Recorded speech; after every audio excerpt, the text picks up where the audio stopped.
Salve, salve, galera! Hoje eu tô sem o meu host aqui, o Fabiano, mas no próximo episódio aqui ele deve voltar. E hoje o bicho vai pegar. A gente vai falar sobre segurança em APIs. Eu tô com um amigo meu aqui, dizem que é meu filho, depois vocês vão entender melhor aí, não tem nada a ver fisicamente, mas depois vocês vão entender um pouquinho mais aí ao decorrer da conversa. Tem uma coisa importante, a gente vai estar passando aqui o cupom de desconto para o membership, os cursos da GoHacking, tá? Eles vão estar passando aqui ao longo do episódio, tá? Então, se vocês clicarem aí, se vocês acessarem, vocês vão ter desconto na compra desse cupom. Bom, sem mais delongas, vamos direto ao episódio. Luiz Gustavo, aí vou deixar ele se apresentar. Show. Obrigado, Aldo. Obrigado aí, Cybercast, pelo convite. Prazer estar com vocês. Disseram que depois que eu sair daqui eu já vou estar famoso, né? Então, tô preparado. Bom... Mentira pra você. Para quem não me conhece, tá? Meu nome é Luiz Carmo. Hoje atuo gerenciando basicamente algumas operações, mas só que Pentest, Red Team e uma linha de produtos ofensivos, né? Grande parte do meu dia ainda é Pentest, ainda é hacking, né? O que pulsa na veia. Então, uso muito isso, né? Minhas formações são muito básicas, gestão em segurança da informação, um pouquinho de Pentest e alguns cursos. Inclusive, você citou GoHacking, né? Então, super fã, devo ter uns 6, 8 treinamentos desses caras. E eu sempre fico pasme, assim, com a habilidade que eles têm de treinar assuntos de alto nível numa capacidade de transmitir o conhecimento. Recomenda pra galera aí, Gustavo. Quem não fez, pode fazer, porque GoHacking é selo de qualidade, tá? Literalmente são pessoas e times, né, que vêm com conhecimento, base, estrutura. Então eu recomendo, assim, de olho fechado. Já falamos disso também aí em alguns outros momentos, mas GoHacking, na veia. Vamos começar, Gustavão? Vamos lá. Vamos definir o que seria aí para o pessoal de casa que não conhece aí a API. Vamos dar uma noção aí, mais ou menos, do que a gente imagina que seja, tá? Show. Vamos lá. A gente ouve API aí ao longo da história da computação em vários formatos, né? Então, a palavra interface de programação, de aplicação, sempre arremete muito à ideia de apps, aplicações, sites. Mas, na verdade, API é qualquer meio de comunicação entre dois pontos. Mas, para ficar claro, um exemplo que eu sempre uso muito e é bacana de utilizar, imagina que você entrou num restaurante, tá? Sentou na mesa e você pegou um cardápio cheio de opções. Então, bebidas, comidas, lanches, sobremesas. Nesse cardápio, você vai olhar aquilo que você quer requisitar e você vai chamar um garçom. Esse garçom vai anotar seu pedido, vai anotar o que você está requisitando, vai levar para a cozinha. Na cozinha, ele deixa o pedido, a cozinha recebe, processa aquele pedido. Então, você pediu um refrigerante, arroz, feijão, devolve isso para o garçom vem até a mesa e te entrega o que você pediu. Né? Então, usa essa alusão para literalmente fazer essa comunicação cliente-servidor. Então, imagina que você entrou numa aplicação no seu banco para pedir, por exemplo, o saldo da sua conta. Você vai dizer que quer ver o saldo. Essa API vai até o servidor, processar esse dado, processar essa informação, receber um retorno do servidor e te entregar de volta. Então, basicamente, isso que é uma API. Ela é esse meio de comunicação. E hoje, Aldo, ela está presente em 90% do nosso dia. Tá? Hoje, em 2025, né, a Gartner, aí, entre outras companhias, eles já bateram o martelo que mais de 90% do tráfego da web é API. Tá? Então, tudo que a gente trafega hoje, aplicativos, mobile, iOS, Android, whatever, ou até mesmo as aplicações, sites, todos eles já são muito baseados em APIs, tá? E esse cara consome ali 90% do tráfego que a gente tem na web hoje. Tá? E, junto disso, por ser um grande utilizador aqui no dia a dia, ele acaba sendo um dos nossos maiores ofensores. Né? Acho que é a primeira vez que eu tive um contato ali com uma API em 2017, 2018, a gente já falava que isso ia ser um grande problema na área de segurança. Né? E hoje a Venturi, eles estimam que 94% das empresas sofreram algum tipo de ataque e problema com a API. Então assim, se você tem uma empresa, tem uma API, você já sofreu um problema com isso. Tá? Seja você grande, pequeno, médio porte. E aí eu já aproveitar que você comentou uma frase de efeito. Se você não está testando sua API, fique tranquilo. Os hackers estão. Né? Então... Gostei. Show. Parabéns aí pela analogia aí, com relação ao cardápio, enfim, ao restaurante. Uma ótima analogia. A última vez que eu tinha visto, estava em 70%. Cresceu Era bastante. 70%, então cresceu para Cresceu 90%. muito, Cresceu muito. bastante, né? E agora a gente está falando de inteligência artificial, que usa também Pois é. API para tudo, então tá bombando aí, literalmente. Literalmente. Tá. Gustavão, você é um cara que faz testes de intrusão.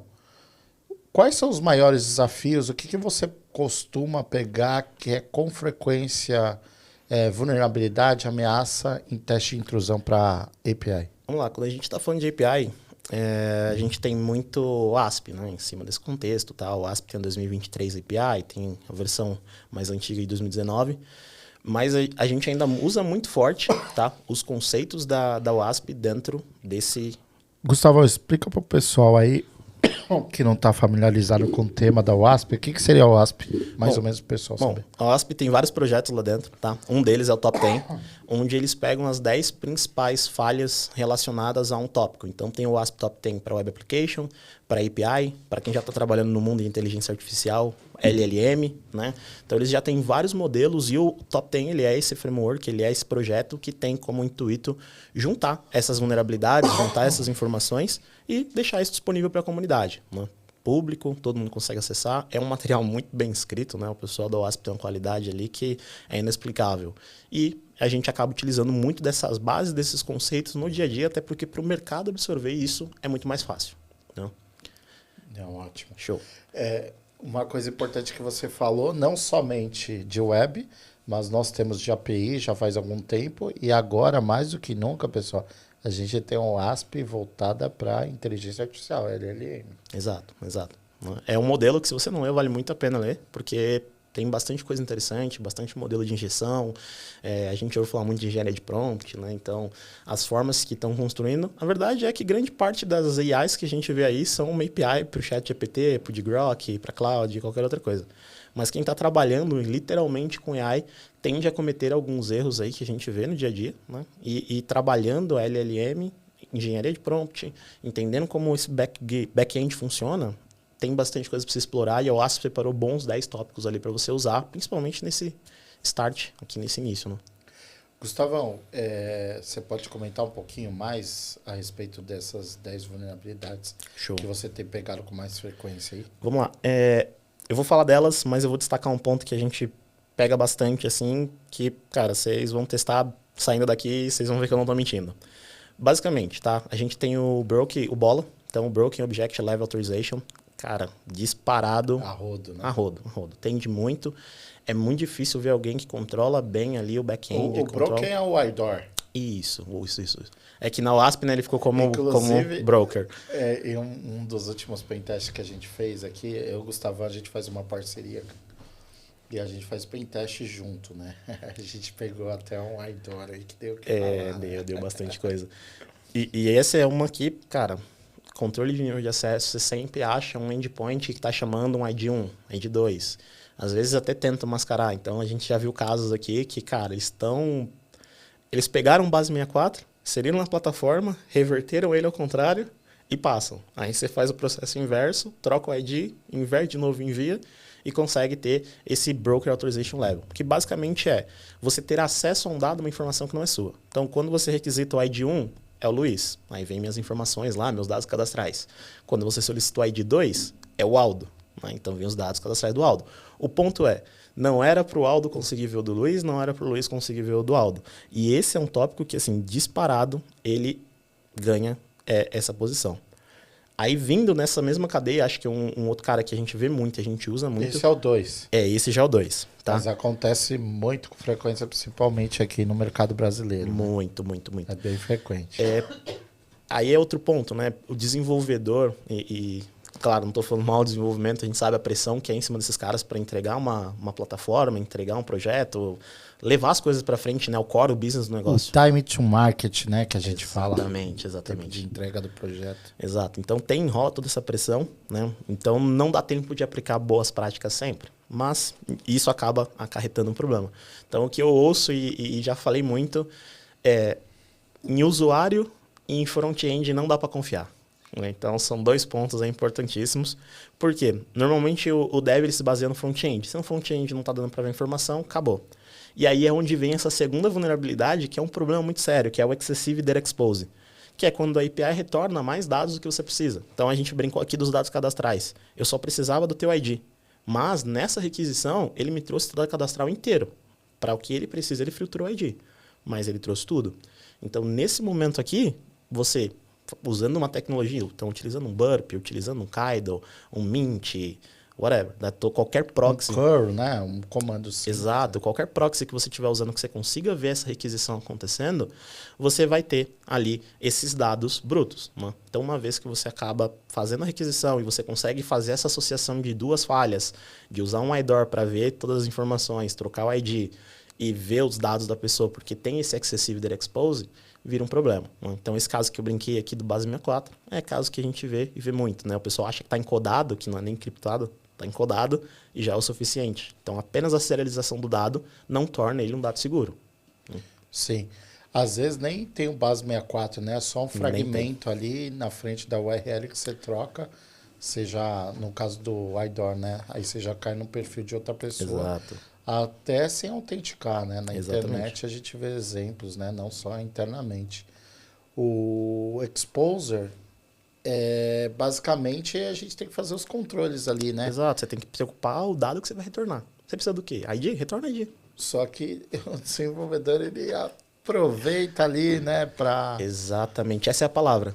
É aproveitar mesmo. Porque você, eu vou usar esse dado nessa requisição, o dado já está aqui, eu uso ele na outra ali, encaixa um nome, um dado ali num design, num layout. Então, é literalmente isso, né? Essa comodidade de já ter a informação, não fazer várias requisições. Acontece bastante. É onde está... Acho que essas 2 vulnerabilidades que a gente comentou é onde está, vamos dizer assim, o coração do data breach aí, do vazamento de dados, né? Onde eu vejo que acontece muito. Literalmente, massivo. Número de incidentes aqui no Brasil, né? Principalmente. No mundo afora, né? Mas no Brasil, principalmente. Né? Show. Outra, né? Indo para uma terceira aí, a gente tem o Mesa Sign, que basicamente a gente vê os posts acontecendo ali numa estrutura JSON, né? Tem vários modelos, depois a gente fala com mais calma dos tipos de API, mas você vê um dado sendo passado e você passa um parâmetro, né? Então, isAdmin true, profile admin. Enfim, você brinca com essas opções de parâmetro e um deles permite que você assine uma permissão ali, que você burle um controle e se torne um admin com essa assinatura. Então, você passa a ter funções e permissões que não deveria. Por quê? De novo, falta um controle ali de, o profile do Luiz é de usuário, não é de admin. Então, você consegue burlar esse controle encontrando esses endpoints, esses parâmetros que não existem por padrão e elevando ali esse nível de permissão, esse nível de maturidade da sua conta, tá? Então, esse também é um que, nos nossos testes, ele é super famoso. O próximo, esse é o Rate Limit, o famoso 429, né? Quem faz pentest odeia esse código, mas ele está aí e poucas empresas têm aplicado eles. Né? Então, é sobre conhecer. Não, você trabalha com arquitetura e você vai entender bem o que eu quero dizer com isso. Uma tela de login faz 10 requisições. Por que você deixa um usuário fazer mais? O cara errou, a senha reseta, ele tenta de novo. Então, tem vários métodos para você fazer isso para evitar o tal do rate limit. Então, hoje, as empresas não fazem isso. Elas não conhecem a quantidade de requisição por endpoint. O dev não tem essa informação, não tem esse dado. E aí, acaba deixando isso aberto. Então, o hacker se aproveita. É brute force, quantidade de requisições infinitas, teste, como a gente disse, um mesa sign aqui de vários parâmetros dentro de uma URL para entender o comportamento, sem tomar os devidos controles. Né? E hoje, eu diria que, assim, cara, você pode controlar isso no back-end de desenvolvimento, né? Você pode controlar isso no gateway, um Congo, alguma coisa, um gateway de Amazon. Gateway de API, né? Exatamente. Você poderia instalar um software open source, né? Então, tem o SlideFence, por exemplo, é um AF open source, é fantástico. Então, são tecnologias que, assim, estão aí, estão disponíveis, não são caras, são de códigos abertos. Também, você né? pode desenvolver, no seu caso, né? Utilizando ali o que você já conhece da sua aplicação. Então, nesse cenário, acontece muito rate limit e eu vejo hoje uma falta de interesse, uma falta de cuidado, literalmente, de conhecer essa boa prática de tomar essa ação. Né? Gustavão, eu vejo da seguinte maneira, né? Hoje a gente tem um problema mais embaixo aí, né? Que seria a Shadow API, né? Então, muitas empresas aí, se não todas aí, grande maioria das empresas, principalmente as que não são do ramo financeiro, onde a gente tem um apetite de risco aí maior de cibersegurança, não tem essa visibilidade, né, das APIs.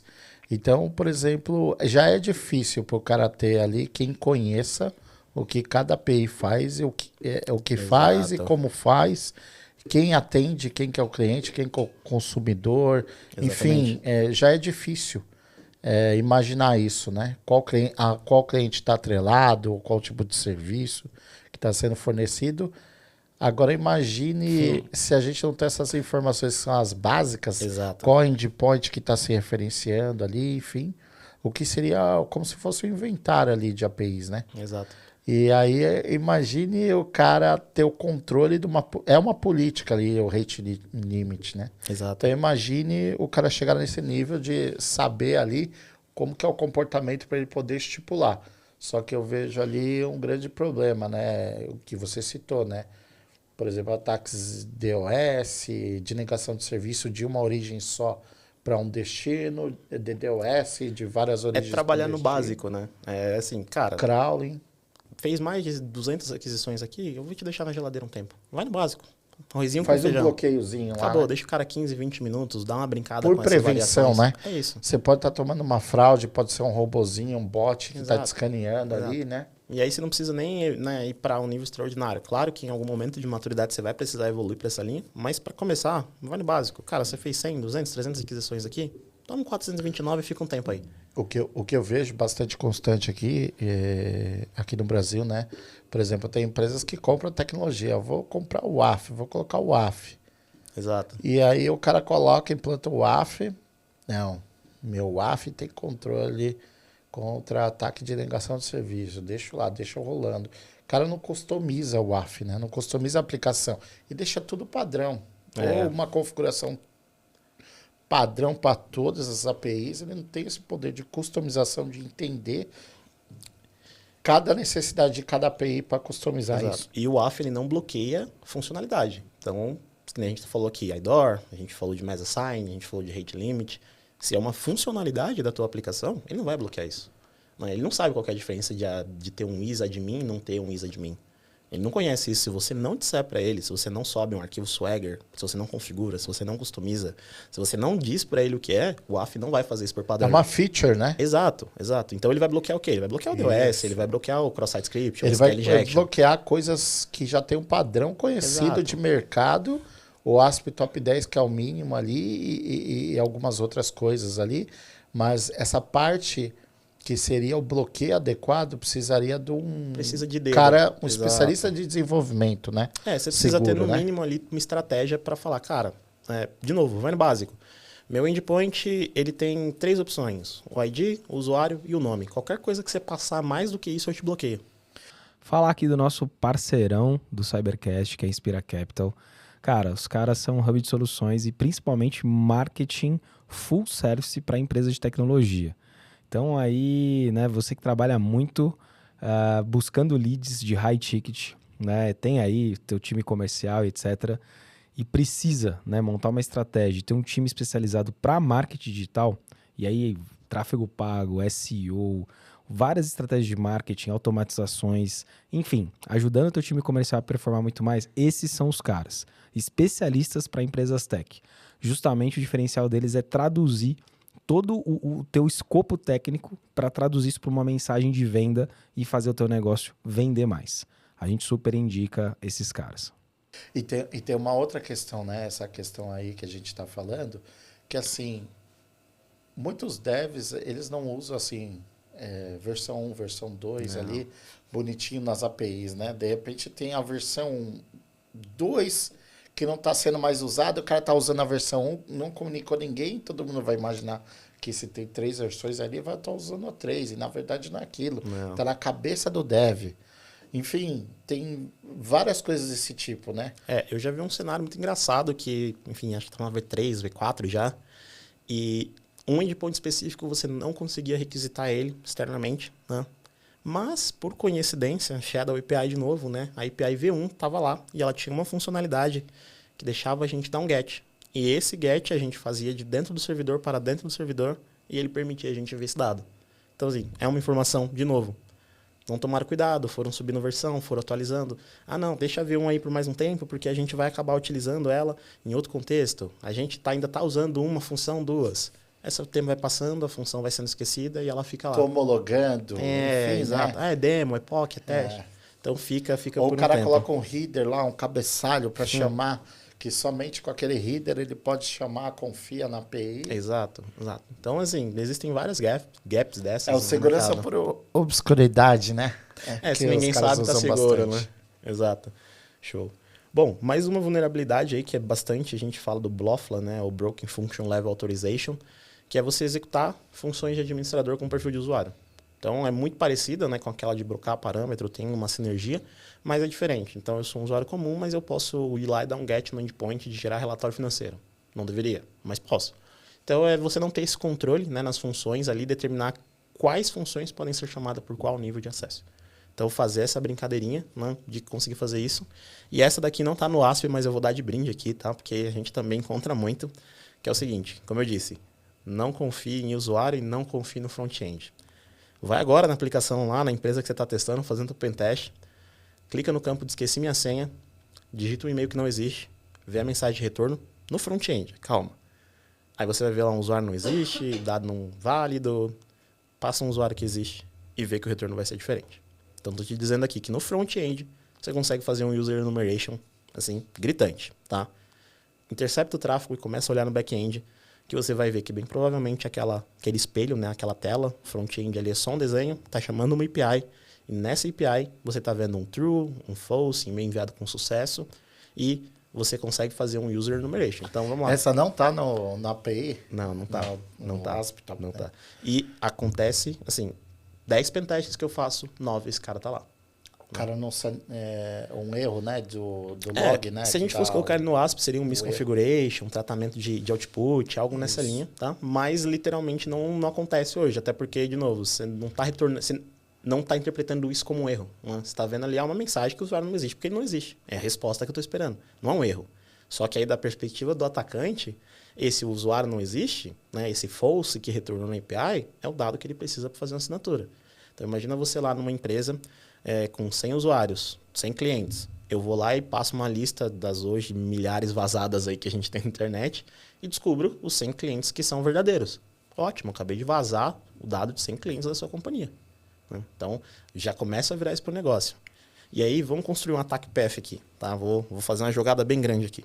Então, você tem um user enumeration, você pega um portal da empresa, algo nessa linha, você vai lá, faz um OSINT, coleta esses e-mails, vai ter uma lista também gigantesca lá de e-mails e começa a testar. Aí você esqueceu sua senha, cria ali o primeiro ponto. Você sabe quem tem e quem não tem. Então, você agora tem uma lista de e-mails válidos. Você vai usar para phishing depois, tá? Mas ainda na plataforma. Ótimo, com uma lista de e-mails válidos, então você tem aqui agora a sua caixinha do user enumeration. Primeira vulnerabilidade. Vai para a segunda. Segunda vulnerabilidade o quê? Password spray. Qual é a chance da gente estar usando aqui cybercache@2025? Né? Então, vai lá, passa a senha default, deixa rodar, você vai tirar daí uns 4, 5 usuários. Quando você logar na plataforma, aqui você já tem um ATO, um account takeover. Tomou o controle da conta, a conta é sua. Aí você vai começar a brincar. Broker Level Authorization, Function Authorization, Mesa Sign, porque você já está autenticado, você já tem um token, você já tem uma permissão diferente. Então, você vai colocar tudo isso num contexto. E você repara que quando eu te falo, Aldo, você tem um User Enumeration. Aldo, você tem um User Enumeration que gera pra gente um Account Takeover. E esse Account Takeover me dá um IDOR aqui, um bola que eu consigo ver os dados de todas as outras pessoas que estão registradas na sua base que antes eu nem tinha conhecimento. O impacto para o negócio é muito maior e eu parti isso do eu esqueci minha senha. Então, assim, contexto, né? É você pegar pontos simples e transformar em impacto para o negócio. Hoje, se você me falar, achei um cross-site script, eu falo, legal, reporta. Se você me falar, achei um user enumeration, até me agita na cadeira. Porque eu sei que os próximos passos daqui são passos que vão gerar impacto, vão gerar uma importância para o negócio de que, olha, o nível que a gente está aqui, levando isso daqui, você vai usar para fraude, você vai usar para vazamento de dados, você vai usar para monitorar uma empresa, uma companhia. Então, tudo depende da vertical que você está atuando, mas é uma falha trivial, né? que acarreta uma série de outras coisas que vai utilizar. E aí, né, criamos uma linha reta aqui, um ataque path. Vamos descer aqui, você tem os usuários. Vai no e-mail lá, qual é a chance da pessoa não estar usando a mesma senha? E você ter um primeiro nível de acesso a uma conta corporativa. Qual é a chance dessa conta corporativa não estar integrada no Azure AD, no Microsoft, no Google, e também ser o autenticador lá da VPN, para te dar acesso à infraestrutura? Se não tiver o MFA, né, configurado, boa prática. Se você não estiver controlando a geolocalização, esse cara começa a utilizar Tor, VPNs e começa a vir de lugares para confundir o cara que está fazendo a análise do bloqueio. Então, de novo, a gente parte de uma simples vulnerabilidade, mas ela acarreta uma árvore que dá para você fazer literalmente toda uma construção aqui, um desenvolvimento que veio de uma API Security, né? Então, por isso que eu brinco muito, falo muito com o time que a gente tem que ser bem híbrido, porque a gente partiu do User Enumeration e a gente agora está falando que você vai ganhar controle no AD do cara, né, de uma vulnerabilidade básica. Vai escalando, né? Exato. Vai acumulando, né? O risco vai... A severidade do risco vai aumentando muito. Bastante. Então, assim, acho que essas são as principais. A do User Enumeration, de longe, é uma vulnerabilidade que a gente acaba encontrando muito, usa muito, porque, como você viu aqui, ela tem uma linha do tempo aí, um ataque path infinito, né? Então, a gente encontra, usa e vai sempre atrás dela, porque ela acarreta infinitas outras possibilidades, né? Mas falando de vulnerabilidade para API, esses são os tópicos. E aí, para não ser desonesto aqui, né, com User Enumeration, como que você que está cuidando aí do teu back-end vai tratar esse problema? Toda mensagem é verdadeira, irmão. Toda mensagem é verdadeira. Responsável por saber se aquilo vai ser enviado, tratado, resolvido ou não, é o back-end. Essa informação não tem que estar exposta. Não tem que ter retorno, não tem que ter resposta. É verdadeiro para todo mundo. O e-mail XPTO existe aqui? Existe. Se existir lá no back-end, no tratamento, aí você vai enviar um e-mail lá do back-end que não tem nada a ver com o retorno que está aqui. A resposta para quem está aqui é uma mensagem genérica. É aquele princípio de desenvolvimento que todo input é malicioso, né? Exatamente. A gente sempre tem que desconfiar. Onde a gente tem campo de input, a gente tem que tratar, né? Não dá pra... Toda vulnerabilidade, ela surge de uma entrada, né? Independente, se você está falando de hardware, software, tudo começa com uma entrada. Então, o input é o primeiro cara que você tem que se preocupar. Tratar, resolver. E agora, você, com esse caso, por exemplo, você tem aí um problema no output, que, de novo, é uma funcionalidade. Você precisa ter um retorno. Agora, qual é esse retorno? Então, seja genérico, simples, todo mundo é verdadeiro, todo mundo funciona, todo mundo existe. E esse é um problema lá do back-end para ele resolver com bastante calma. E interessante que você falou, né? Do front-end, né? Porque ainda, incrivelmente, tem pessoas que fazem controle no back-end, né? Exatamente. Tem controle em JavaScript, em funções ali importantes que não deveriam estar no front-end e ainda estão, né? A gente pode dar um exemplo, lá se eu posso falar, tá público, né? A gente fazendo... não fazendo pentest, né? A gente está fazendo uma POC de um produto que a gente comercializa hoje e é um Dash. Então, ele foi feito ali para fazer toda a parte de testes automatizados, né? Dentro da linha de aplicações. E a gente tinha uma limitação no front-end que a gente só conseguia cadastrar o target se a gente passasse para o fabricante lá e ele registrar. Então, ele mesmo ia lá, registrava e a gente podia testar a partir daquele momento lá, empresax.com.br. Ótimo. Por uma necessidade, né, a gente não estava procurando isso, mas a gente começou a mexer na API até para poder passar para o cliente algumas funcionalidades, o que tinha, e lá a gente começou a cadastrar alguns targets. E a gente está aqui cadastrando os targets via API, conversando, brincando, se divertindo. Do nada, isso é uma vulnerabilidade. Cadê o controle de acesso na API? Por que eu não consigo fazer no front, mas eu consigo fazer via API? Então a gente reportou isso, e isso é uma vulnerabilidade, né? Então eles foram lá, uma falha ali no controle de permissões e níveis de permissões. No front estava tratado, no back não, e resolveram. Qual que era o problema dessa falha? Imagina eu fazendo uma POC que vai te custar $10. É um exemplo aqui trivial. Então, você foi lá, registrou você na mão, fabricante, uma URL para eu testar, e isso ia te gerar um custo de $10. Ponto. Você sabe que naqueles 30 dias que eu ia testar, você ia ter um custo de $10 super controlado.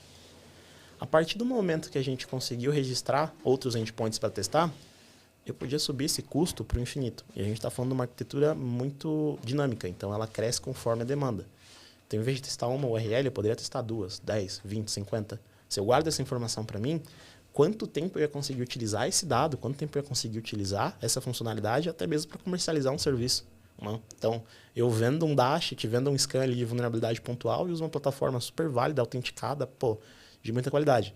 E aí eu volto de novo o canhão. Não estou falando aqui só de falha, não, eu estou falando de impacto no negócio. Porque o custo que você previu de $10, agora eu subi ele para 100, 200, $1.000. Aumentei muito o seu custo. E pior, eu estou falando de uma conta. Nesses ambientes escaláveis, eu consigo criar quantas contas eu quiser. Então, eu começo a escalar isso para uma proporção infinita. Então, chega um momento que eu ia gastar R$20 num domínio e ia ter como acessar lá a plataforma e fazer todo esse cambalacho. Como que a gente chegou nessa falha? Usando. Né? Então, para quem testa, tem teste, API Security, você precisa usar as coisas. Né? Normalmente a gente tem aí a mania, né? Pentest ansioso, tá fazendo recon, tudo mais, essa metodologia. E você entra e quer testar as coisas. Você precisa usar.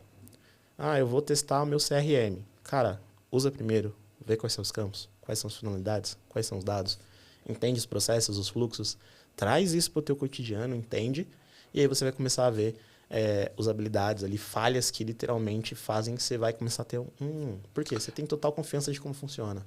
Fazer o trabalho do QA, né? Exato. Do cara de qualidade de software, porque o cara vai pegar lá o software que ele tem para testar a API ali e fazer as chamadas, né? Exatamente. Ele vai passinho por passinho, ele vai conhecer, ele vai Postman testar. ali, né? Usa um Postman. Né? Então, é ir nessa linha do seguir uma metodologia. Né? Seguir um passo ali, seguir um checklist, uma estratégia. Porque senão você sai. Vamos lá. Você vai rodar um Nuclei, você vai rodar um WFuzz, um GoBuster, vai enumerar os endpoints. Aí é um problema, né?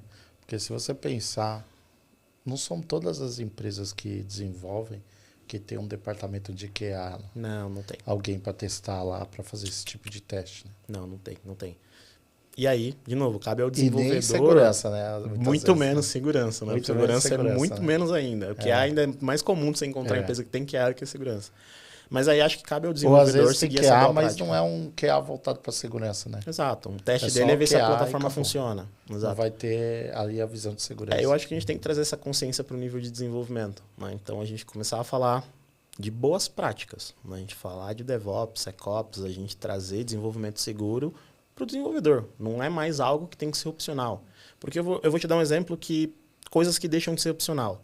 Antes você baixava lá um Apache, ele vinha cheio de falha de configuração e você tinha que fazer o hardening. Baixa ele hoje. Configura ele hoje. Ele já vem com um monte de opção desabilitada. Fala, meu irmão, você vai errar e eu não vou deixar.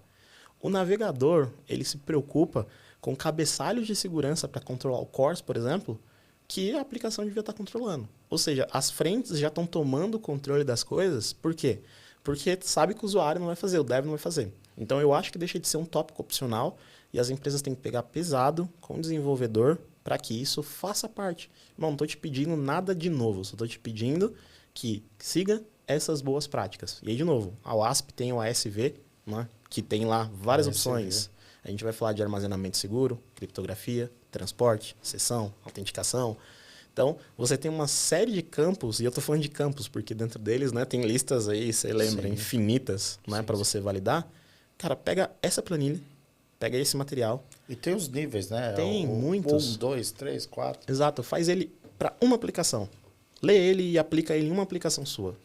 Cara, você vai ver que o nível da sua aplicação, ela dá um salto extraordinário.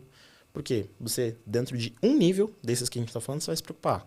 Autenticação, armazenamento, criptografia.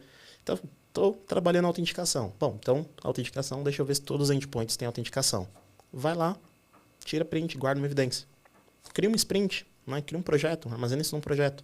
Antes de fechar cada tarefa, eu vou lá e ponho uma evidência. Então, você vai se obrigar a criar essa rotina, criar esse fluxo de eu tenho que olhar, ver se isso existe, ver se está aqui. Está aqui. Tirei o print, tem evidência, coloquei aqui. Dei o complete. Lá o meu gestor foi lá, viu a evidência dentro da tarefa, concluiu a tarefa, está encerrada. Né?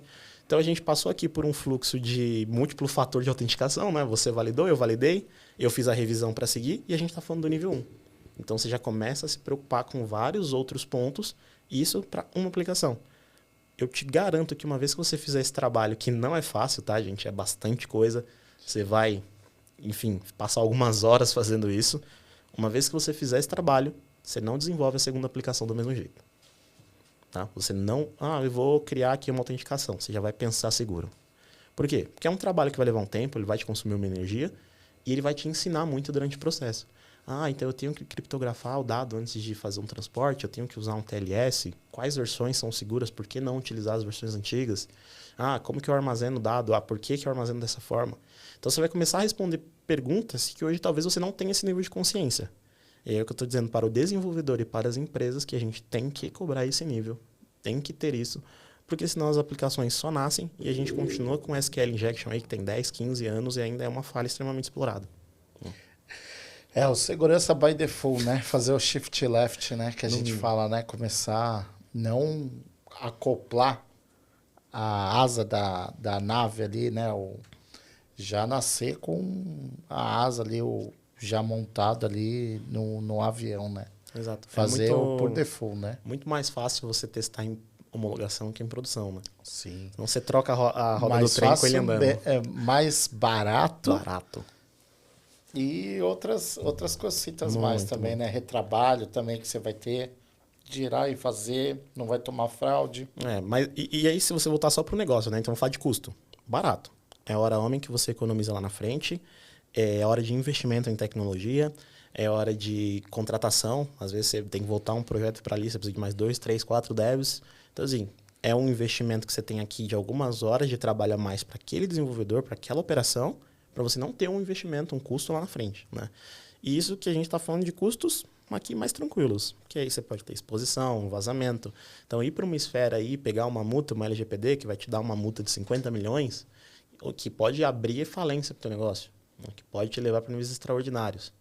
Então, hoje, a gente vê muito isso acontecendo por causa de detalhes, né? Então, é investir um pouquinho mais na ponta para não pagar no final. Gustavão, vou fazer uma pergunta para você. Você que é um cara que está dia a dia ali fazendo pentests, né? Para vários tipos de empresa, o que você mais vê? Porque o pentest ali é vamos supor, um teste de resiliência, tá? Muito importante que tem que realmente existir. Mas eu queria te perguntar a proporção. Você é um cara que faz os reportes, os relatórios e coloca a mitigação dos riscos e acaba falando com o dev, né? Fazendo conferências com os devs para explicar ali o que seria aquela falha e o que seria a mitigação. Uhum. O que você vê no mercado, por exemplo, muitas empresas fazendo esse teste de resiliência ali, o pen test tomando a porrada quando faz, porque muitas nem fazem isso, ou estruturando uma área de desenvolvimento seguro de software, educando o desenvolvedor, fazendo tudo isso que você colocou aqui para a gente, né? Tendo esse processo de ter um SCAN, um DAST, um SAST, de ter ali um pipeline para fazer essas adequações. O que você está vendo hoje no mercado? Eu diria o seguinte, se não existisse compliance e multa, a gente nem teria área de segurança, né? Porque empresa que faz 5, 6, 7, 8 pentests por ano, empresa que tem um Red Team interno, tem que atender algum nível de compliance, tem que atender algum nível de exigência, tem alguma multa que pode ser aplicada ao negócio. Então a gente vê isso muito forte, principalmente na área de finanças, por exemplo, seguradoras e afins, que você vê literalmente que assim, cara, a gente tem uma exigência muito forte batendo na nossa porta. Então, se a gente pecar nesse ponto, a gente paga lá na frente. Então, se constroem essas áreas muito robustas e muito fortes, né? E aí você vê as empresas micro ali que fazem 1, 2, ou que nem fazem, como você comentou, e esse cara do dia para noite vira para você e fala, preciso de um pentest. Aí você fala, tá, primeiro, segundo, como tá, já fez, conhece? Não, chegou uma carta aqui de um cliente, porque agora o cliente está auditando, né, a cadeia de suprimentos dele ali, a cadeia de ataque, e ele fala o seguinte, se você não tiver, você não está apto a ser um fornecedor meu. Aí o cara corre para fazer aquele pentest. Exato, ele faz uma diligência, exato. Então, o cara corre, vai lá, contrata o pentest do jeito que ele encontra, porque ele não tem ideia. Porque o cara está tentando prestar serviço para uma empresa, porém ele não tem essa maturidade para prestar serviço para essa empresa. Perfeito. E essa área de segurança da informação, ela acaba prestando uma consultoria para essa empresa de desenvolvimento, falando, meu amigo, olha, o básico que é seguir aqui as boas práticas de desenvolvimento seguro, você não faz, você não tem. E aí acontece, né? Exposição, fraude, enfim, né? E aí, como a gente sabe que o terceiro, ele é sempre o third party, né? O parceiro de negócio, ele é sempre um meio para um ataque. Então, agora, as empresas que têm uma régua um pouco mais alta aqui para cobrar isso, elas acabam utilizando os próprios times para fazer esse trabalho e garantir que quem está provendo também tem ali, no mínimo, a segurança necessária. E aí é onde você vê o cara que nunca fez um pentest, o cara que está fazendo o primeiro, o segundo pentest, ou que faz 1, 2 vezes por ano, vira até você e, cara, né, me ajuda aqui, eu preciso fazer um pentest. E aí é o nosso trabalho consultivo, né, de ajudar esse cara a montar um escopo que ele consiga cobrir de A a Z, para ele trabalhar ali os próximos 6, 7 meses corrigindo falha, porque ele também não vai ter time para fazer tudo de uma vez, e melhorar um pouco a infraestrutura dele para continuar prestando serviço, continuar atendendo. Mas para mim é claro, se não tem compliance, não tem multa, não tem segurança. Sim.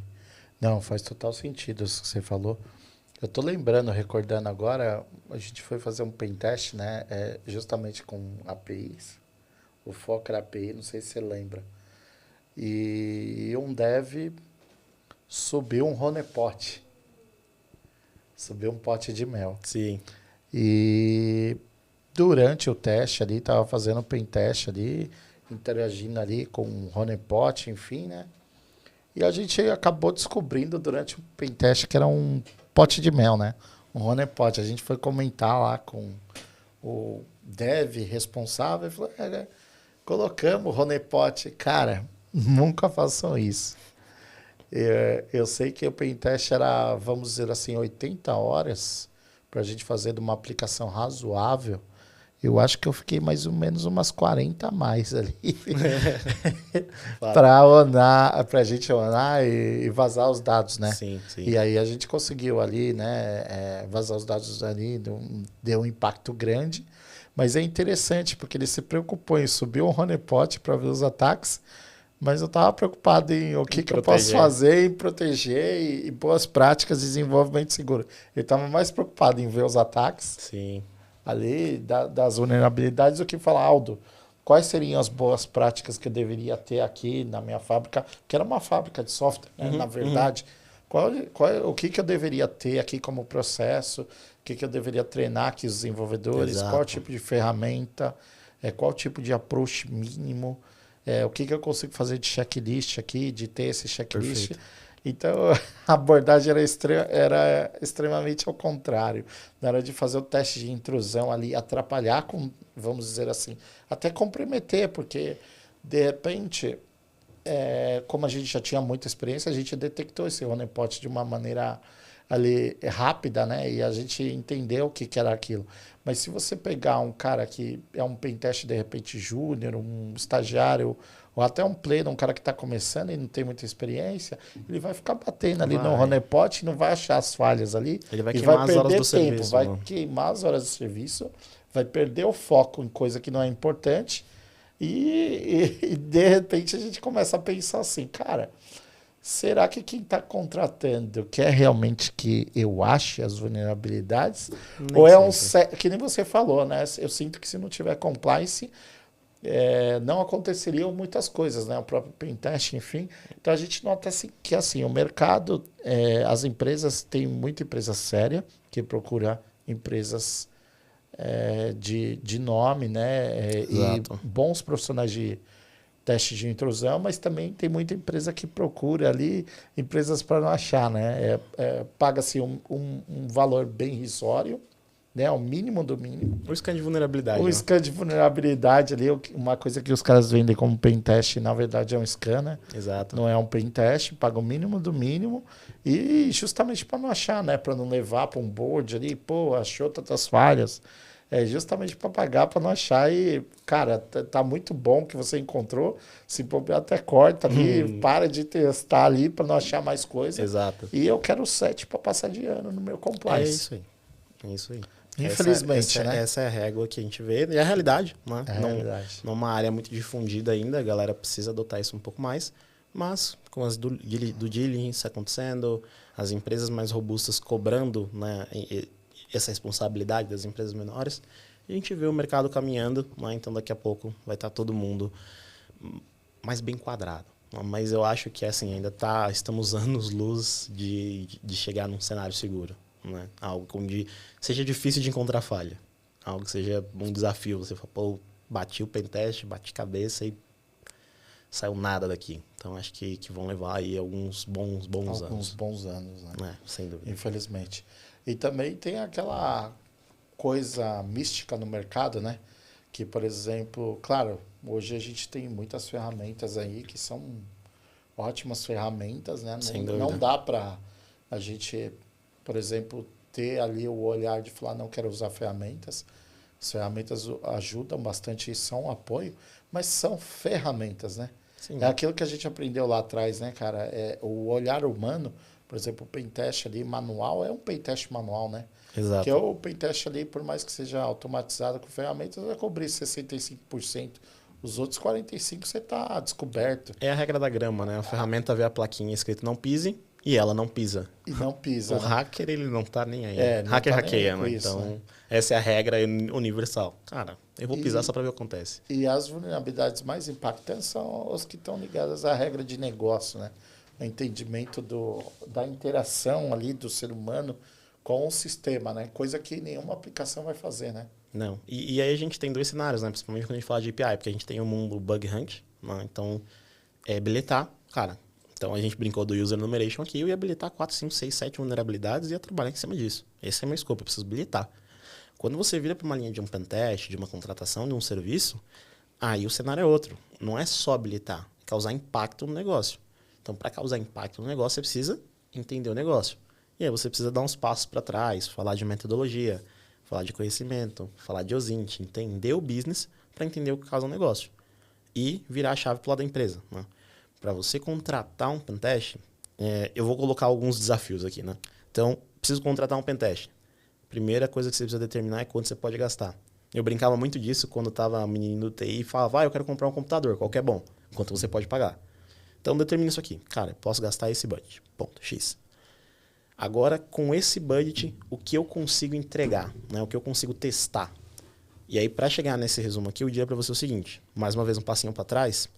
Olha para a tua companhia, olha para os teus recursos, tua infraestrutura, teu time, tua operação. E pensa no seguinte. O que aqui para meu negócio? No mercado, vamos chamar isso de BIA, né? Que é o Business Impact Analytics. Faz essa analogia do, olha, se essa aplicação cair, meu negócio, cara, vai perder, até a gente voltar, estou perdendo dinheiro aqui. Imagina um banco, né? Fica fora do ar, ele não consegue pagar, não consegue processar, não consegue transferir, PIX. Então, assim, faz o BIA. O que deixa a minha empresa parada? Você vai descobrir alguns servidores, algumas aplicações, algumas pessoas nesse meio do processo. E aí você vai pegar aquele budget que você pode gastar e vai colocar ele sobre isso aqui. Cara, eu quero testar então essas aplicações, o hardening desses servidores aqui e essa infraestrutura, que é a minha infraestrutura crítica. Então agora você sabe que você tem que fazer um pentest web, que você tem que fazer um pentest de API e que você tem que fazer um pentest de infraestrutura dentro daquele range ali. E aí a resposta é clássica.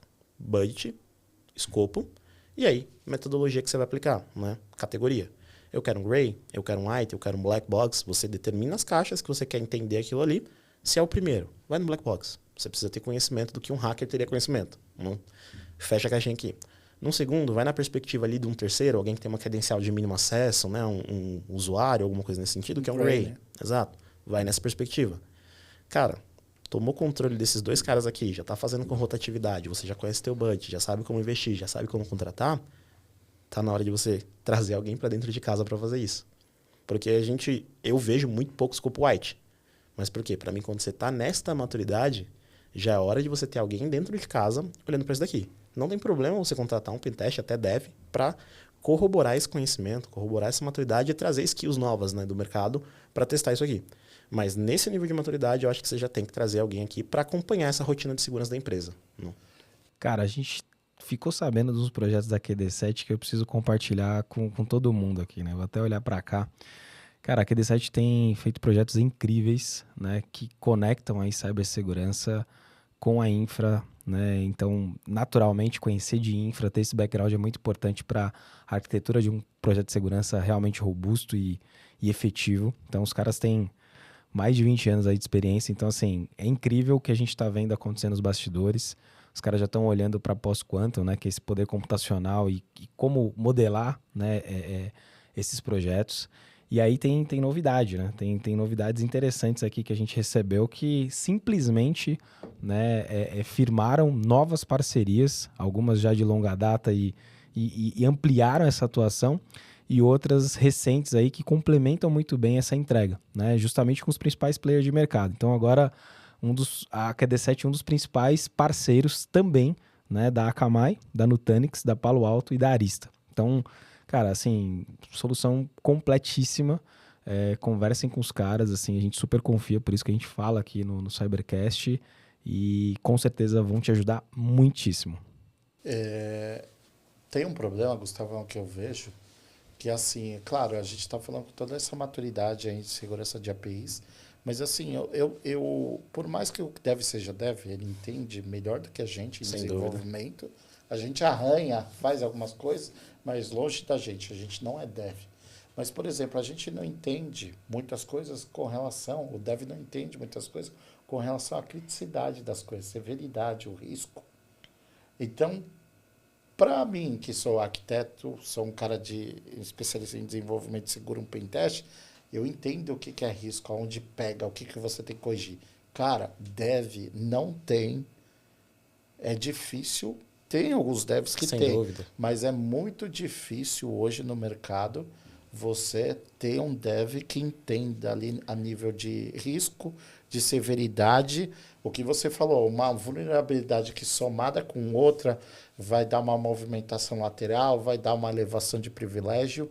Isso é muito raro e inexistente hoje em dia. Sim. Então, assim, quando você vê, eu não estou falando todos os tipos de segurança da informação, mas quando você vê um profissional ou de segurança ofensiva ou de desenvolvimento seguro, dependendo do profissional, pode ter esse feeling de risco. Sim. De saber o que precisa ser priorizado, você tem que seguir. Sim. E o cara que é desenvolvedor, ele não vai ter esse feeling, infelizmente. É difícil. Mas aí eu atrelo um pouquinho dessa responsabilidade ao negócio. Você vê que turnover, né, de dev é muito grande, projetos, está sempre trazendo. Então, o quanto a companhia quer que o time de desenvolvimento esteja inserido no contexto do negócio. Porque aí, hoje a gente gerencia, né, e acompanha muito por métrica, então você tem que entregar isso. Então a gente precisa começar a levar um pouquinho mais para a linha de contexto. Então, cara, aqui deve contexto, qual que é o core do nosso negócio, o que a gente tem que entregar, quais são nossos objetivos, quais são nossas responsabilidades, qual é a nossa boa prática. Então, um pouco da responsabilidade do negócio. Porque, de novo, o dev ele vai habilitar. Ele tem a sprint lá, ele tem as tasks, o to-do que ele tem que fazer. Ele vai abrir e codar, irmão. Tem os débitos técnicos lá que Exato. precisa resolver. Então, ele vai bater bug, vai corrigir, desenvolver. O PO, o PM lá, prioriza para ele que Exato. tem que atender. Então, ele vai habilitar Dia. mesmo, atender as atividades dele, deployar coisa, testar, fazer homologação, codar. Então, ele vai passar o dia dele fazendo isso.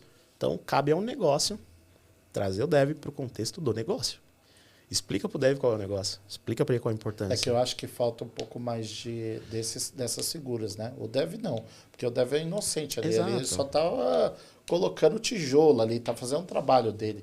E que não é o escopo dele, de repente, mas o PM, o Product Owner, o Product Manager, esses caras têm que entender um pouco mais e ter essa visão também de segurança, né? Perfeito. De priorização disso. Perfeito. Né? Trazer literalmente contexto pro cara que está embaixo desenvolvendo. Né?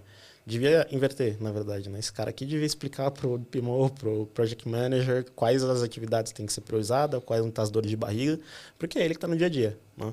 Só que aí falta o quê? Contexto, negócio, business, inteligência do core. Então, são alguns desafios também. Né? Eu estou falando de uma área que não é minha, né? Tirando aqui a parte de gestão, que eu domino com tranquilidade.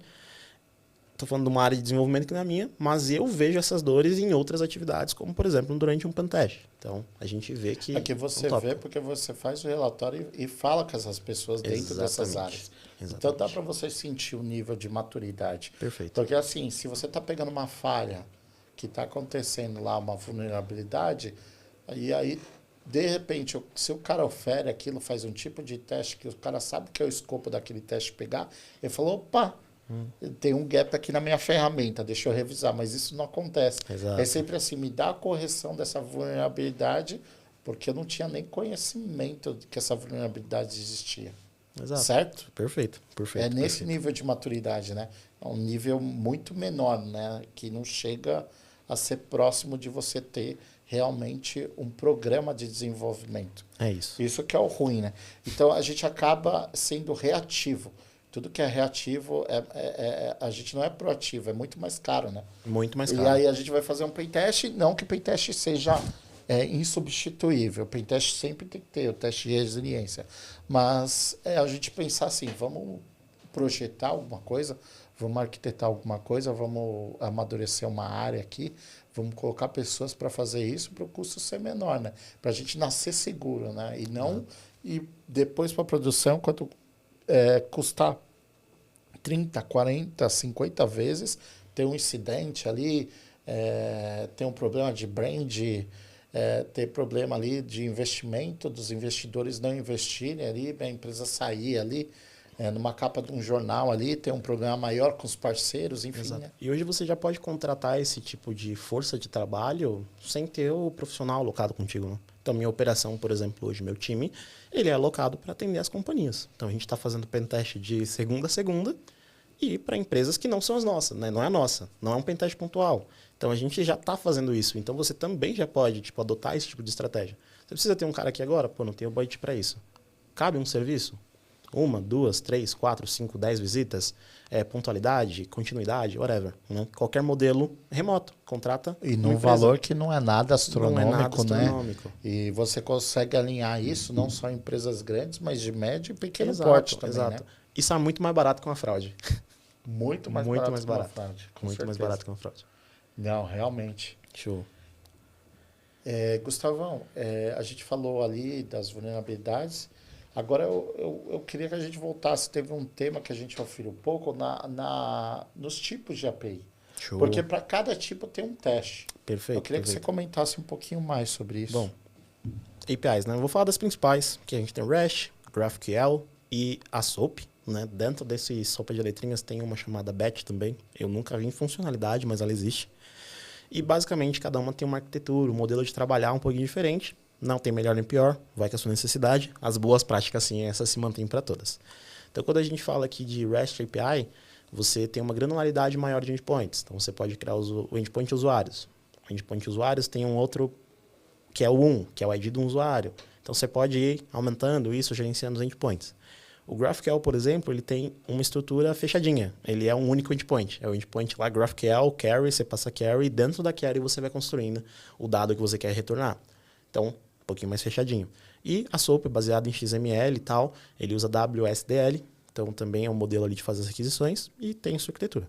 De novo, não tem pior nem melhor, vai da necessidade. Hoje o mercado, diria que grande parte é dominado por GraphQL e REST API, sem dúvida. E dentro dessas APIs, aí você vai ter vários níveis de exploração. Então, o que a gente falou do broker, do BOF, lá do Bola, do IDOR, é muito comum se encontrar em REST API. Quando a gente acaba pegando GraphQL, é mais comum a gente ir para uma linha de manipulação, controle de level de autorização, vazamento de dados. E quando você pega a WSL, né, a SOAP, aí é XXE, trabalhar com entidade, ganhar code remote execution, alguns níveis ali de maturidade. No XXE, o que me preocupa mais, né, na SOAP, é que algumas vezes a gente consegue utilizar para fazer brute force, por exemplo, né, pelo modelo que ela trabalha. Então dá para inundar isso, dá para fazer uns trabalhos bem chatinhos. Então por isso a galera acaba optando por esses dois outros modelos. Né? Mas ainda assim, você tem que manter os controles, né? Você tem que fazer o teu checklistzinho de segurança. Então, para cada uma delas, é importante você conhecer o CRUD, né? Que é o Create, Read, Delete, Update. Então, você precisa conhecer. O que são esses carinhas? Métodos. É put, get, patch, read. Então, você precisa ter isso daqui bem centralizado e conhecido. Para quê? Se você criou um endpoint para receber um get, por que você deixa ele receber um push? Se você criou um endpoint para receber um patch, um update, put, por que você deixa receber outro get? Métodos. Exato. Então, você tem que controlar já aqui nas APIs, nesse nível de acesso, você já tem que começar a fazer um pouco desse controle aqui, de entender os métodos e saber o que você trabalha e o que você não trabalha. Cara, o que você não trabalha, risca. Corta ele da lista, porque você não vai, né, utilizar. Então, eu vou depois criar uma segunda função dentro desse mesmo endpoint. Cara, cria outro endpoint. Não tem problema. A API ela não tem problema de ser grande. Né? Talvez dificuldade um pouquinho na gerência e tudo mais, mas ela não tem problema. E se você tiver a possibilidade, principalmente quando você está trabalhando com frameworks, nomes default. A primeira coisa que você bate quando você vê um barra API, V1, V2. Né? Então, se você tem essa oportunidade, comece a trabalhar um pouquinho ali com uma aleatoriedade, principalmente se você quer esconder alguma coisa que não está exposta, não está sendo trafegada e tal. Comece a trabalhar isso. E controla bem os métodos. Por quê? Isso é para a empresa, para o desenvolvedor e para o pentester. Né? O cara, pentester, ele pega lá e dá um get. Legal, aqui não dá para fazer nada. Cara, você tentou o put, você tentou o push, Você tentou outro método? Você viu como comporta? Você viu os métodos que estão habilitados? Você tentou fazer um brute force ali nos parâmetros? Você identificou se é GraphQL, Post, REST? Você identificou? Beleza. Tentou injetar ali algum JSON para entender as opções, se tem algum retorno diferente? Para você injetar, você vai ter que fazer o quê? Inserir esse dado em algum lugar. Já brincou com os parâmetros? Então, é aguçar. Então, não é porque você pega o endpoint e ele te retorna um 403 de primeiro, um 404, que, não, aqui morreu. Então, ainda dá para você esticar isso, dá para você... Se for fazer esse trabalho, foca nos endpoints que vão te retornar um valor maior, né? Usuários, coisas do gênero. Mas tem que fazer esse trabalho, você tem que entender como está esse controle. E também, aí de novo, do lado do desenvolvedor, se você não vai usar, tira. Né? Esse dado não é importante para você agora, remove ele. Então, cuidado com esse crudezinho aí que precisa ser bem gerenciado para a gente não gerar dor de cabeça em cima desse cara. Tá? E aí, falando de API, um checklist. Né, para a gente trabalhar aqui um checklist de segurança. Então, o que eu vejo aqui que a gente pode trabalhar para segurança? Primeira coisa para segurança, documentação. Cara, documenta a API, né, faz o Swagger, faz lá a sua documentação, open file, documenta. Segundo, não publica isso. Guarda. Se você vai publicar a sua documentação, publica só os endpoints que precisam ser consumidos externamente, para integração, qualquer atividade. E publica ele só com os métodos que você precisa que ele seja consumido. Né? E aí você vai para o segundo nível, a autenticação. E de forma restrita, né? Com Exato. Autenticação, que o cara autentique, JWT, passe, não vai deixar na OAuth. internet público aí, Exato, pelo amor exato. de Deus, hein, pessoal? Há alguns anos atrás... Isso acontece com muita frequência, tá? Mas alguns bons anos atrás aí a gente pegou um caso que, cara, esse é o pentest contratado, essas são as URLs do escopo. Batemos na URL, encontramos o Swagger, baixa ele ali tranquilo. Não? Então, pegamos ali. E aí também, de novo, para os pentesters, presta atenção. Quando não tem o botãozinho para você baixar o arquivinho já pronto, vai lá, F12, Network, nas opções ali de Network, atualiza a página e você vai ver que vai vir um arquivo que vai ter alguma sujeirinha ali de um JavaScript e tudo mais. Copia, cola no ChatGPT, pede para ele deixar estruturadinho no formato JSON para você utilizar na sua documentação e pronto, você tem um arquivo. Então, usa essa metodologia que você vai chegar no resultado. Então, quando você está também publicando isso, também tomar esses devidos cuidados para não acarretar, não atravessar, não postar. E nesse caso foi exatamente isso. Recebemos o escopo, baixamos o Swagger, fizemos aqui a análise dele, olhamos o que tinha, falamos, cara, vamos fazer um teste básico aqui. Né? Tiramos algumas opções, pegamos só os endpoints que já estavam mapeados, não testamos nada novo, nada diferente e executamos todos eles. Alguns deram 200 e a gente foi estranho. E um dos que deu 200 era um delete. E esse delete ele esperava alguns parâmetros. Só que quando ele não recebia nenhum parâmetro, ele apagava tudo que estava no database. Nossa, que maravilha. Então, de novo, se você não... Os caras, enfim, passaram ali um endpoint e aí, paramos o negócio, né? Ligação, telefonema, vamos parar, vamos ajudar aqui, né? A gente sempre tenta apoiar, até porque no nosso skill a gente tem uma expertise grande em algumas coisas. Então a gente para literalmente, vai para a linha do vamos ajudar. Resolveram o problema, o dev tinha backup, voltou e tudo mais, só que parou. Aí a pergunta é, cara, por que você deixa um delete desautenticado pronto para receber um golpe? E outra, imagine um fraudador fazendo isso, ou alguém, um terceiro, um cara que saiu da empresa. Exato. Né? Então, assim, por quê? Aí é onde morrem as perguntas. Mas porque era teste? mas é porque fulano? Porque o dev. Então, começa aquela jogadinha ali de jogar um pro outro, mas o ponto é, cara, isso é uma responsabilidade da equipe. Manter a documentação atualizada, compartilhar com o time de segurança, porque a gente falou lá no começo de WAF. Se o WAF recebe a documentação da API, acabou, irmão. Aquilo ali é a regra. Qualquer coisa que esteja diferente do que está no documento é drop, é block. Não tem conversa. Se no meu doc tá escrito é get, irmão, você vai mandar o post, eu vou te bloquear. Você não teve tempo de mudar isso ainda no teu back-end? Ótimo. Joga lá pro WAF e começa esse primeiro anel aqui, essa primeira camada de segurança. E depois você vai melhorando as demais. Entendeu? Então dá para fazer bastante coisa, são pontos assim que precisa ser trabalhado e arremete a tudo que a gente já falou. Negócio não passa pro dev, o dev não tem conhecimento disso, o cara de segurança não tem, às vezes, o budget, maturidade, ferramental para testar isso. Contratações são difíceis, o mercado está muito disputado. A gente tem uma métrica aí que o mercado tem 3,5 milhões de vagas abertas para segurança. Quem está empregado não quer Imagine sair. para dev também. Então. Aí o número deve ser extraordinário, né? Então a gente vê muito que assim, cara, quem está empregado não está... Cara, eu faço segurança, então segurança, né? Então, enfim, a gente vê os profissionais que tem, tanto que você vai nos eventos, você sempre encontra a mesma galera, né? Você vê esse pool de pessoas, vira e mexe, entra alguém, a gente teve um boom aí alguns anos atrás de todo mundo querer ser pentester, todo mundo querer ser hacker, né? Mas já passou, já esfriou. Os que sobreviveram a essa jornada hoje estão aí fazendo pentest, hacking, e muitos foram para trás. Então a gente tem esse déficit de 3 milhões aí de vagas que estão em abertas e não se tem também profissional. Então, de novo, se não tem um profissional, ou você não pode pagar, ou não cabe num projeto, cara, começa a fazer essa transferência de responsabilidade de boas práticas. De novo, a gente não está falando nada demais. Só estou falando para você, na hora que você for publicar a nossa documentação, publica só aquilo que precisa ser publicado. Não estou pedindo para você fazer um curso de segurança para você aprender. Estou falando para você seguir uma boa prática, né? Então, são vários detalhes. Vai sobre o repositório público, tira as chaves, faz um processo de revisão antes. Vê se a esteira de desenvolvimento está fazendo isso. Quais são os pontos que vai fazer isso voltar aqui para o início da esteira. Então, seguir toda essa jornada. Gustavão, você é gerente de SOC, certo? Cara, entre algumas outras atribuições, né? Gerenciar SOC, Red Team, então são... Vou fazer uma pergunta para você. O que você está sentindo? Você recruta bastante, certo? Muito. Você é o cara mais que adequado para opinar. O que você sente dessa geração aí? O que você tem de dificuldade, de desafio na hora da contratação? Como você está vendo hoje o mercado de cibersegurança? Não dá para deixar de te perguntar pela tua função, né? Pelo que você faz hoje. Show. Bom, vamos lá. Essa é relativamente tranquila, tá? A gente vê, para mim, eu já falei disso lá no HackSec Live, e a gente comentou bastante, mas uma falta de base, né? Então, os vendedores de curso aí online, né? Tô falando de empresas enfim mesmo, que vendem promessas, né? Longe de ser uma realidade. Vem um treinamento, o cara faz um pentest, curso de pentest API. Pronto, sou hacker.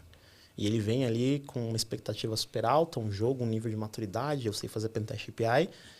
E só na primeira que a gente comentou aqui, a gente foi de uma jornada que você caiu no AD. Né? Então, pode ser um problema. Então, a gente vê essa falta de maturidade de base, literalmente base. Então, a galera não está preocupada em estudar uma rede, a galera não está preocupada em entender uma arquitetura, a galera não está preocupada em entender um desenvolvimento.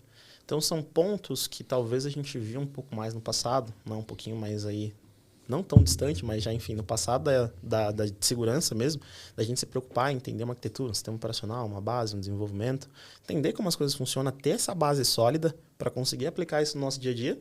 Então, a gente tinha muito disso e hoje eu senti que a galera está perdendo um pouco disso. Estão nascendo os especialistas, né? Os especialistas de uma função só. Então, cara, eu sou especialista de IPsec. O que você sabe fazer? O ASP Top 10. Passou daqui, acabou. Então, falta um pouquinho desse amadurecimento, né? E aí, claro, a gente está falando de hard skill. Se você for para a linha do soft skill, a gente perdeu um pouco da comunicação, né? Então, você vê hoje jovens muito mais fechados, um pouquinho mais travados, um pouquinho mais de dificuldade de comunicar. Tanto que quando você vê um comunicador ativo assim, você fica até meio empolgado na reunião, né? O cara fala. Então, as respostas, né, não sei, talvez seja culpa dos modelos de inteligência que já estão, cara, quando for responder essa pergunta, vai direto, vai objetivo. Então, enfim, vários modelos de entrevista, mas a gente vê as respostas cada vez mais shorts, cada vez mais sem detalhes, cada vez mais frias. E habilidades básicas, né? Então, hoje, por exemplo, eu vou falar que eu tenho vagas abertas e a gente contratando, e o nosso modelo é presencial. E é simplesmente um modelo de negócio, né? Então, a gente trabalha no presencial. E isso daqui já exclui hoje grande margem das pessoas que se inscrevem nessas vagas. Por quê? De novo, qualidade de vida, inteligência emocional, pessoas que já sofreram no ambiente de trabalho, não querem mais voltar para essa rotina, pessoas que trabalham muito longe, não querem fazer esse transporte. Então, isso já elimina uma galera bastante. As poucas que sobram a fim de fazer esse trabalho, de vir aqui um pouquinho mais próximo do campo de batalha, tem algumas dificuldades. Então, cabe muito desse trabalho aqui a gente desenvolver essa galera. Então, hoje, né, eu ainda faço bastante pentest durante o dia, mas eu estou trabalhando muito mais na mentoria, no perfil, nas skills mesmo, para ajudar esse cara a tornar-se o profissional que vai atender o mercado e que vai atender a gente. Né? Então, eu coloco esse cara na frente para falar com o meu cliente. Então, trabalho para que tudo isso aconteça da melhor forma possível. Então, traz o cara, hard skill total, e a gente vai ajudando, né? Através de ciclo de feedback, comunicação, tendo essa troca rápida, trazendo ele para um ciclo de sinceridade. Né? Cara, fala comigo, eu falo com você, eu te dou o feedback, você me dá o feedback, e a gente vai trocando essa comunicação. Então eu tenho um case ali, trabalhou com a gente um tempo, bem legal. Cara, outra pessoa, assim, evoluidíssimo. E a gente tinha muito dessas trocas também, que falava, pô, home office seria legal. E aí eu deixei a pergunta no ar, eu falei, você teria evoluído tão rápido num modelo home office? Porque aqui, Aldo, é o seguinte, a gente tá presencial. Tô olhando para você, você tá olhando para mim. Eu sinto sua atenção, sinto sua energia. Eu tô te vendo. Cara, hoje, sinceramente, no meu dia, se você me mandar um Teams, eu vou te responder. Só que, cara, isso pode levar um tempo. Às vezes você tá numa reunião de uma hora. Tem muito o que você falou, né? De repente, pô, o cara júnior, um estagiário, até um pleno, cara, isso prejudica. Muito. Porque o cara tem que ficar perto de uma referência, de um tech lead, um especialista. De repente, um cara, o cara já, macaco velho de comunicação, enfim, né? Aí o cara vai home office, né? Vai lá, fica em casa, você tem que fazer trabalho. Realmente eu sinto também isso, né? Tem uma galera que tá começando que já, não, eu vou home, mas cara, Calma. Isso não é bom para você, calma. Calma. Eu vou te dizer como que eu aprendi muito no começo da minha carreira de segurança. Sentei do lado dos caras assim que faziam reunião das 8 às 8 e eu ficava assim, ó. Era uma mão no teclado para fingir que eu tava trabalhando, né? E um olho na tela aqui só aprendendo o que ele tá fazendo. Terminava a reunião, cara, você fez isso, o que era isso, o que era aquilo, por que você fez isso, por que você falou aquilo. O cara tá aqui. Ele parou, pô, legal isso aí, o que é? Me mostra. Então eu aprendi assim, né? Então um pouquinho mais para trás, porque, de novo, se eu mandasse um Teams para esse cara parar o dia dele de 8 horas de reuniões para ele me ensinar, não é sempre que existe essa disponibilidade. A gente está falando de um mercado que tem um desfalque de 3 milhões de pessoas. Sim. Então a gente tem todo mundo em segurança muito ocupado, muito sobrecarregado, muita responsabilidade, né? Uma área de muita responsabilidade. Então é complexo. Então eu diria aí que quando a gente vai para essa linha de carreira, eu uso a minha como modelo, funcionou. Hoje eu estou numa posição bem melhor, não é?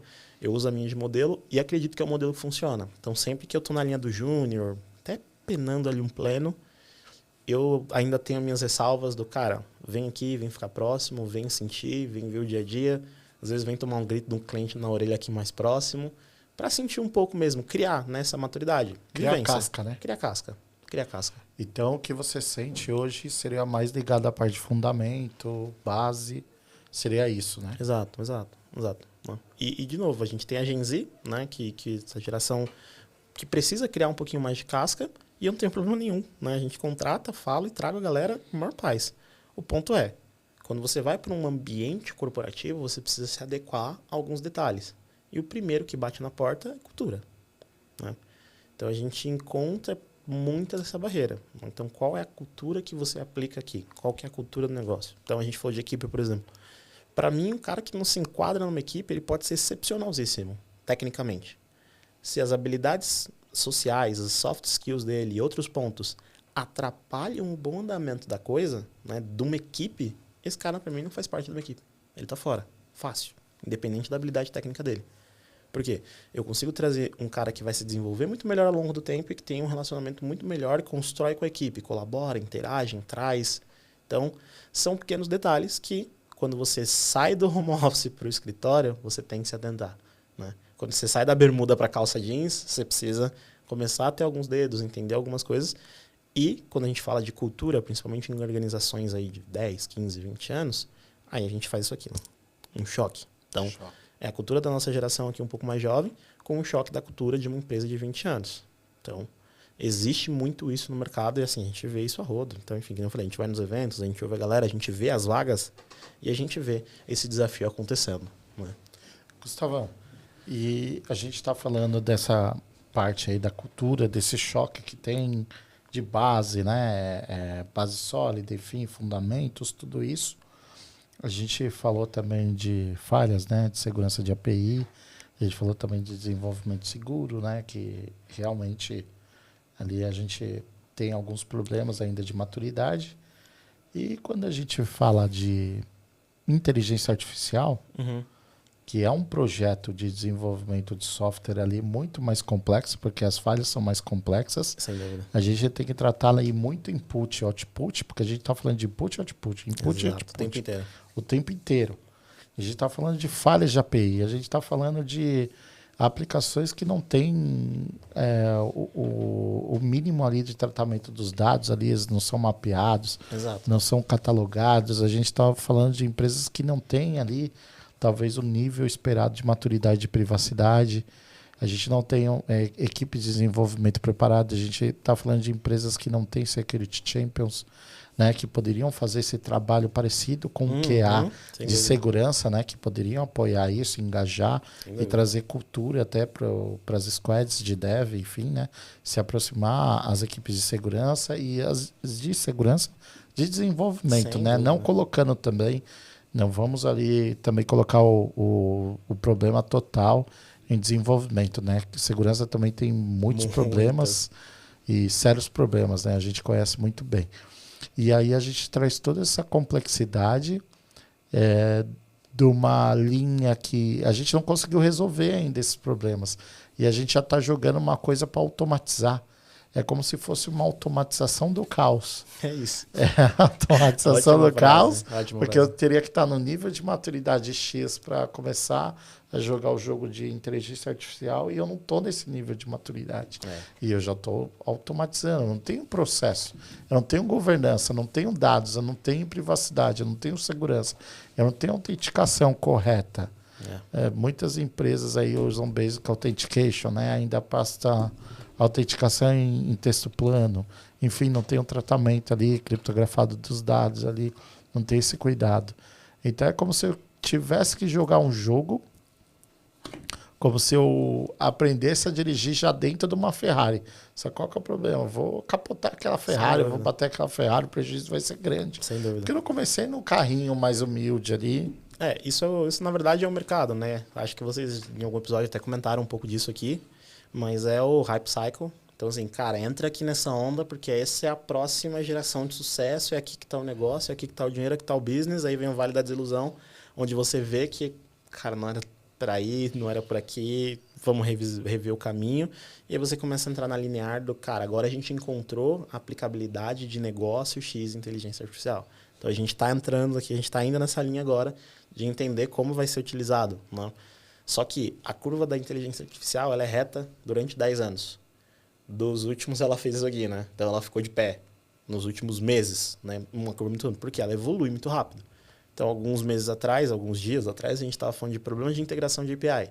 Agora, você está falando de MCPs. Né? Já existe um protocolo TCP ali para se comunicar. Então, já começa a nascer modelos. E as empresas não querem perder esse hype cycle. Por quê? É onde está o negócio. Né? Então, de um ano para o outro, você vê faculdade com curso de AI para negócios.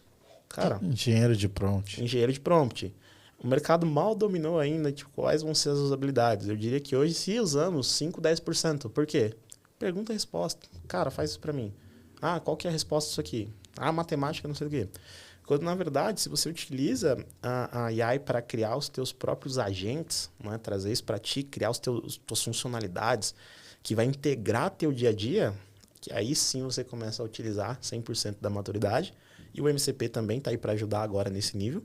Inclusive, hoje a Google, né, a Gemini, anunciou ali o SEC Gemini, que é um modelo treinado para segurança. Então, a gente vai ver nas outras empresas fazerem algo parecido, mas, de novo, a culpa é o mercado, é um hype cycle, é você vir na onda do cara, a gente tem que entrar nisso agora. Tá todo mundo falando de inteligência artificial para negócios. Como a gente põe isso no nosso negócio? Como que a gente analisa? Como que a gente vê? Cara, né, machine learning tá aí, ó.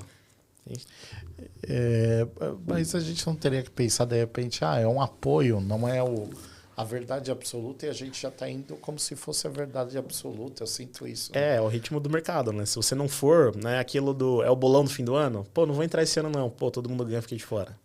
Então... Infelizmente tem que surfar a onda, né? Tem que surfar a onda, vai ter coisa ali que vai ter problema que não vai se justificar o ROI. Tem questões de governança ali que muitas empresas não têm e vão ficar fora, a maioria delas. Sem dúvida, são poucas ali, quase mínimas as que têm abordagem de segurança para inteligência artificial. Eu acho que a gente tem que ir se moldando, né? Porque exato. Ao mesmo tempo que a gente está aprendendo a trabalhar com inteligência artificial, e a inteligência também vai aprender a trabalhar com dados de segurança, privacidade, governança. Perfeito. E com outras coisas, né?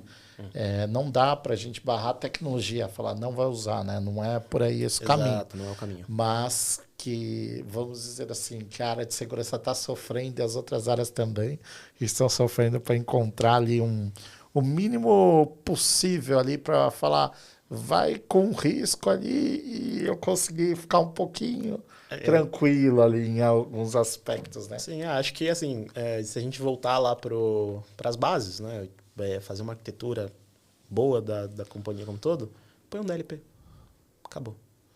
Cara, você não pode subir dado sensível. Pronto, a Gemini tá aí, o Google tá aí, o Grok tá aí, você pode usar a IA que você quiser. O ruim é que a gente fala do DLP, mas muitas empresas nem fizeram a classificação ainda dos nem dados. Fizeram a classificação. Nem sabem os dados que estão dentro, Exato. Nem fizeram o discover, né? Exato.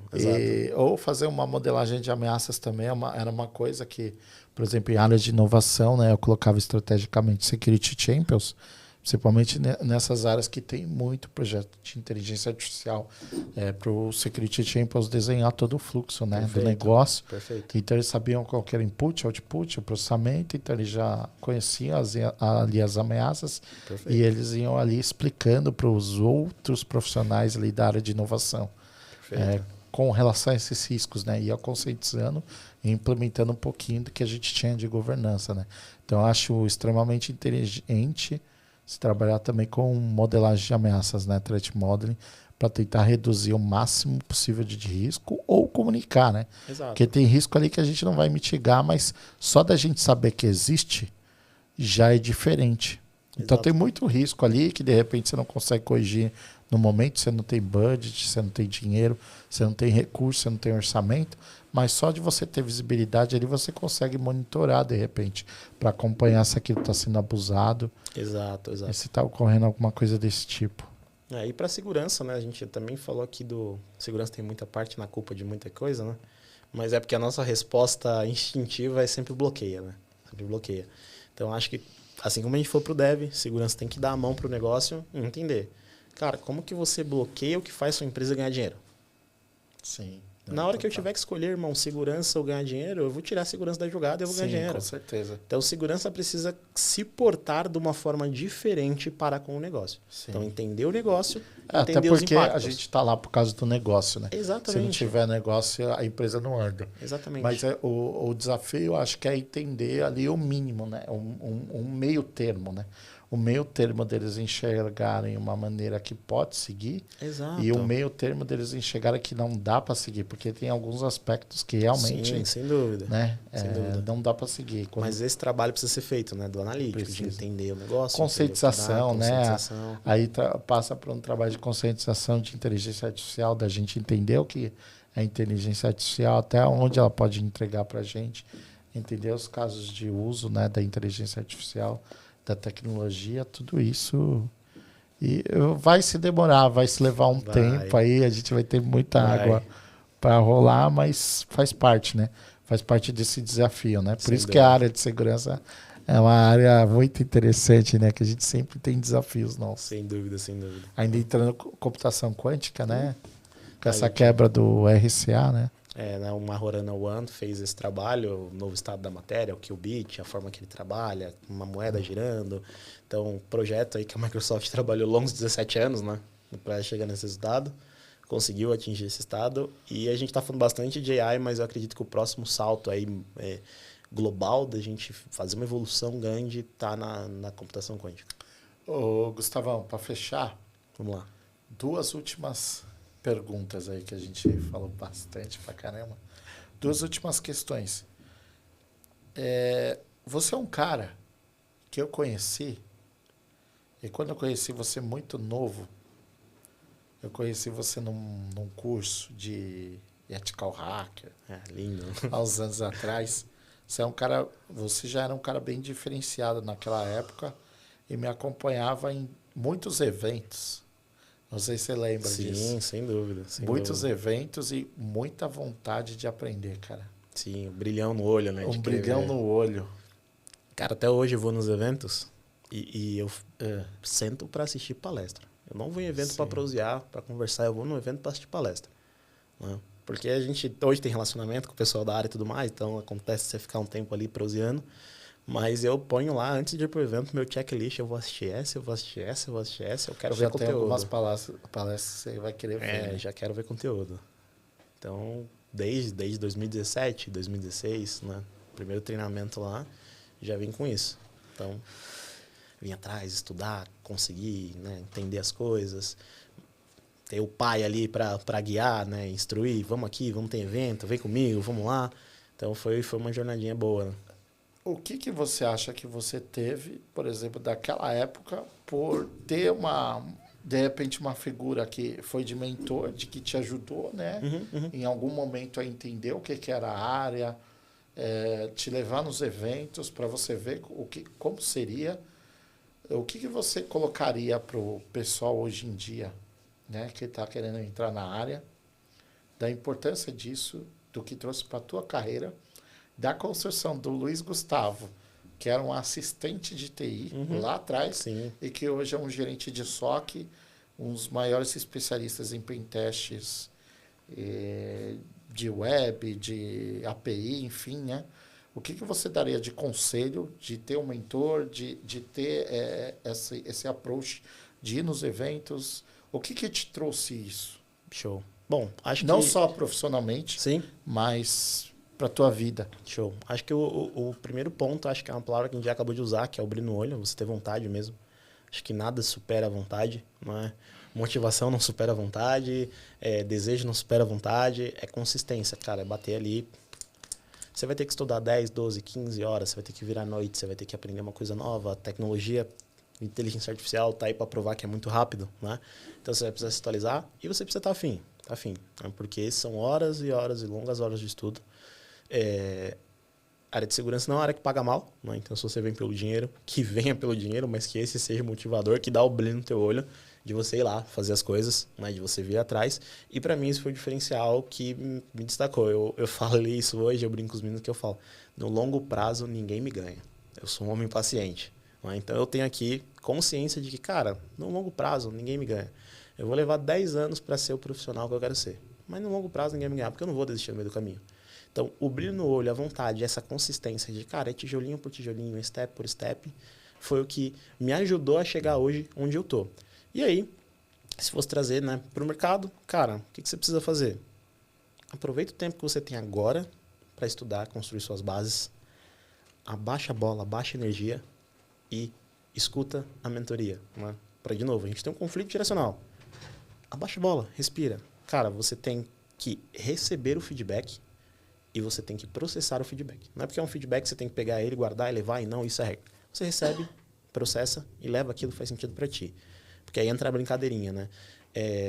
Conselho de ninguém, opinião de ninguém, conselho só de quem está no processo e conselheiro é para quem mereceu essa cadeira. Então, junta essas 3 regrinhas e feedback. Então, escuta quem está acima, escuta quem já viveu, escuta quem já fez. É a regra? Não, você é hacker, irmão. Seu trabalho é não seguir a regra. Seu trabalho é fazer a pergunta diferente. Mas isso não quer dizer que você não precisa conhecer, você não precisa entender, você não precisa respeitar. Então, o diferencial para mim é isso. Baixa a bola, baixa a energia, foca, né, na sua carreira em desenvolver conhecimento, em criar bases e entra no mercado, senta ali do lado de alguém que pode compartilhar, pode passar. A gente já sofreu com anos aí de compartilhamento de informação, né? Sempre foi um negócio muito, a informação é minha, não compartilho com ninguém. Então, aproveita que hoje ela está aí, livre para todo mundo. E, cara, escuta quem já fez, quem já viveu, processa, recebe feedback, troca feedback e vai evoluindo com calma, step by step, tijolinho por tijolinho, porque foca nisso. No longo prazo, ninguém ganha de você. Tá? Boa frase. Gustavão, estouramos aqui nossa conversa, o tempo, Show. O cara passou muito rápido, nem senti. E para finalizar, eu queria deixar esse último momento aqui, esse último espaço, para você falar com quem for, para você deixar uma frase sua, para você fazer alguma observação. Enfim, Show. o espaço é teu. Bom, beleza. Bom, agradecer, né? Cybercash aqui, cara, muito massa, muito fã. Tava finzaço de vir. Adoro a galera, acompanho todos os episódios, comentei contigo, 1, 2 para trás aqui, não perco.